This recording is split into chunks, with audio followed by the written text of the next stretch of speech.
యువగలం పాదయాత్రలో మిమ్మల్ని అందరినీ కలుసుకుంటూ మీ సమస్యలు వింటూ ఇప్పుడు అధికారంలోకి వచ్చిన తర్వాత ఆ సమస్యలు పరిష్కరించే దిశగా నేను పనిచేస్తూ వచ్చా.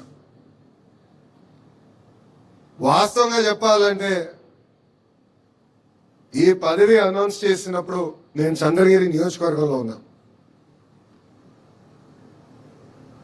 ఇంకా ఆ బాధ్యత నాలో అంటే ఇంకా ఈ పదవి ఏం చేయాలి, ఎలా చేస్తే న్యాయం చేసిన విషయం ఇప్పుడిప్పుడు నేను తెలుసుకుంటాం జరుగుతుంది. మొన్న నవ్వుతానా, ఒక పక్కన బాధ్యత, ఇంకో పక్కన ఈ బరువుని కూడా మోయాల్సిన అవసరం ఉంది. ఇది కేవలం నా ఒక్కడి వల్ల కాదు. ఎందుకంటే వేదిక మీద పాలిట్ బ్యూరో సభ్యుల వైపు నేను చూస్తున్నా, వేదిక ముందర నాయకుల వైపు నేను చూస్తున్నా. కలిసికట్టుగా మనం పనిచేయాలి, కలిసికట్టుగా మనం